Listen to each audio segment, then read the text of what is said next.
Every fighter pilot remembers the first time they employed in combat and how special that moment was, because all your life you've wanted to do something. And fighter pilot is not just a job, it's an attitude, it's a mentality. On the one hand, you feel a sense of accomplishment at doing a thing that you've been training to do it right and to do it well on your first try or your first time you're really tested.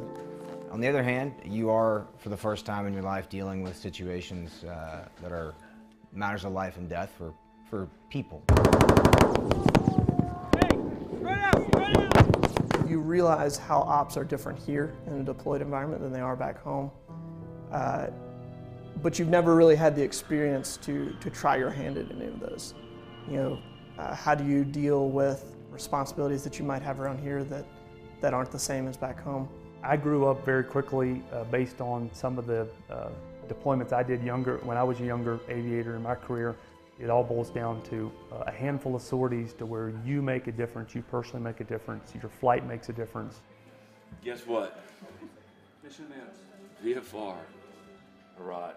Wow. Gorgeous. No issues. Alright, so you guys are signed out.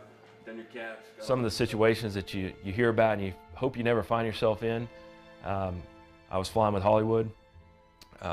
We're out doing just some base defense type stuff, kind of low key, watching over, looking at different sites when we got the call that there was a troops in contact about, say, 40, 50 miles away, which only takes us about 5 minutes to get there.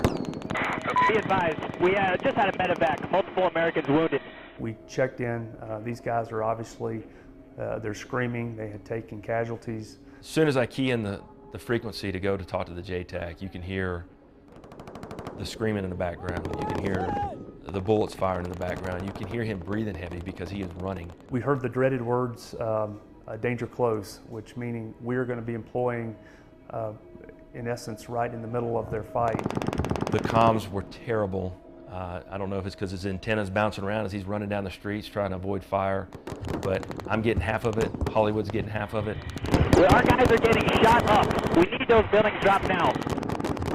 You know, we were trying to sort this out. It was very hectic, and our comfort level of where these bombs would go was not completely there yet. He's clipping for me, and I'm not comfortable dropping this bomb until we find out exactly what they want in the middle of a town. We're trying to piece this together, and the one thing I will never forget is if you don't drop those effing bombs right now, Americans are going to die. Americans are going to die if you don't drop the bomb. And at the time, you want to absolutely make sure. I mean, the worst thing for any fighter pilot or anyone in this type of scenario would be to drop and to hurt or kill friendly people on the ground. We finally got it all together and able to put down a bomb, and you could just hear the calm in his voice.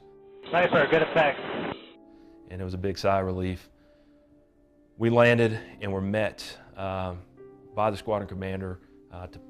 They had already called to let us know that what we did that day saved American lives. You have an entire wing full of professionals that are out there representing Alabamians as well as the country to do it right, and that's kind of our unwritten pledge to them that we are professionals, we are going to do this right and execute the mission and come home with honor. And so you fly with these guys, and you want to do everything perfect. Drop bombs where they need to go, be in perfect formation, be visual, be on the right radio channel, doing everything right, because you don't want to let these guys down. And that, I think, is probably more important than anything, and a driving force for a young, inexperienced wingman, is that you can't let these guys down. So there he is. I guess I'll stop talking about him. No, don't stop talking about it. Unless it's all bad.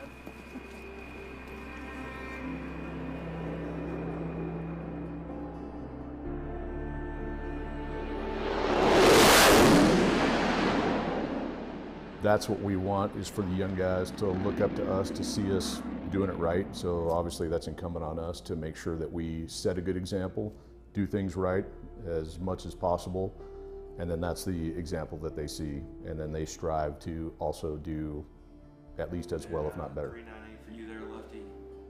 We are lucky to have two very solid lieutenants. They've come over here and they performed extremely well, and don't tell them I said that.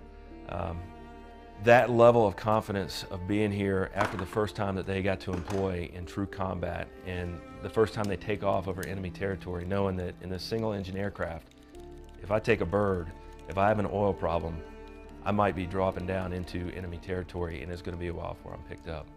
I remember those nerves the first time I flew across the border into Iraq, and they have handled that extremely well and gotten past that and actually employed and have done phenomenal on their employments.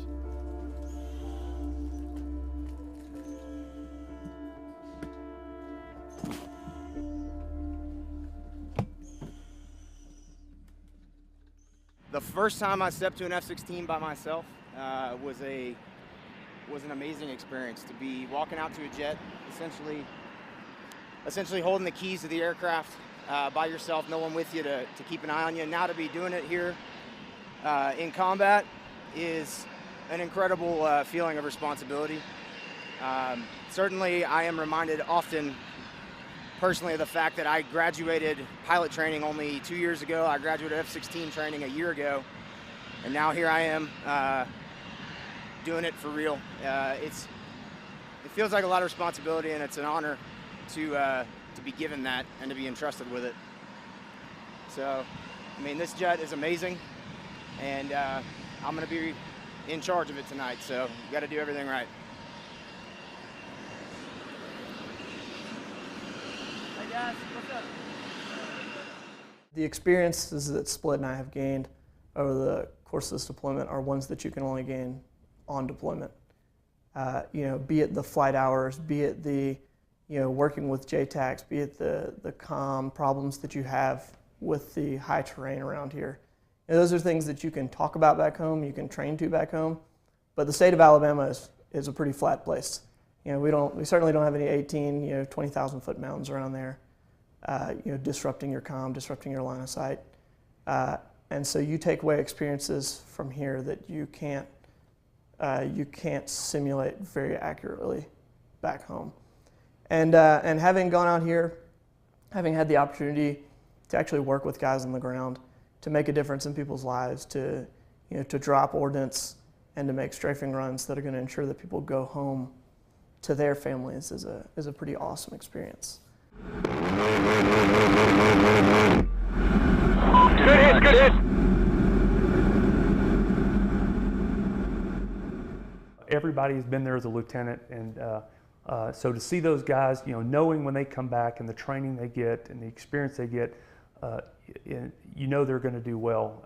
But a great parallel is to think of World War II when guys were 19 years old and they came out with 100 hours of flying time and they were handed an airplane, a single seat P-51, and they were sent to war. A lot of brave men who took some pretty difficult steps at a very, very challenging time to make it possible for guys like myself to be here flying today. They fought very different wars. Their bravery was a different kind of bravery than ours, a lot more sometimes in the face of the enemy. And that's something that I think all of us still respect. It still commands respect today. Our squadron, we're the 100th Fighter Squadron, which is one of the 4 original fighter squadrons that were part of the 332nd group that comprised the majority of the Tuskegee Airmen. Most everybody knows the history of the Tuskegee Airmen. They were the Red Tails. They were the all-black squadron in World War II that performed outstanding, providing support for the bomber missions. And it initially was an experiment to see if, can someone who's black fly an airplane and go and be successful in combat? And obviously the short answer is yes. And they not only did it, they did it very well, exceptionally well. And you fast forward that through several iterations of fighter aircraft, and now we have the F-16, a single engine multi-role fighter aircraft of the same lineage, same 100th Fighter Squadron. And we're here now in Bagram, Afghanistan, doing the same thing, taking the fight to the enemies of our nation and supporting the men and women on the ground in close air support.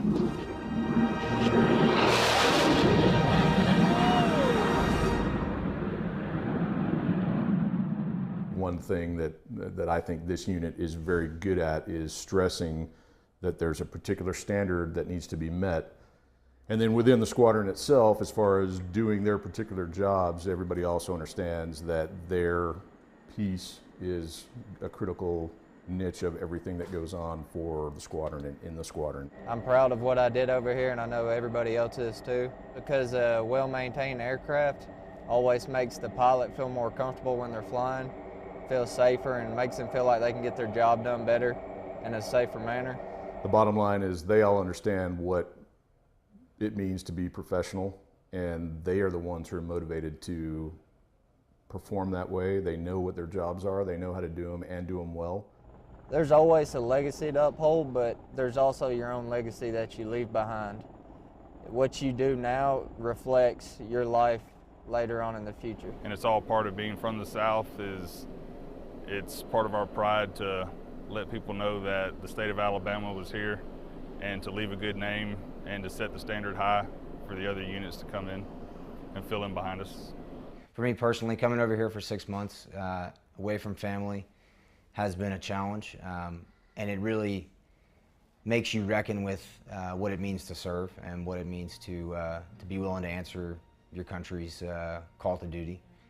I mean, that's something that I had heard about, that people talk about, but something that, you never know until you actually felt it. Till you hear gunfire going off in the background over this guy's radio, and you drop a bomb, and it stops. And, when he picks up, they get their stuff together, and they're like, all right, we're gonna press on with the exfil. That's a feeling that people had talked about, but having felt it now, it's pretty amazing.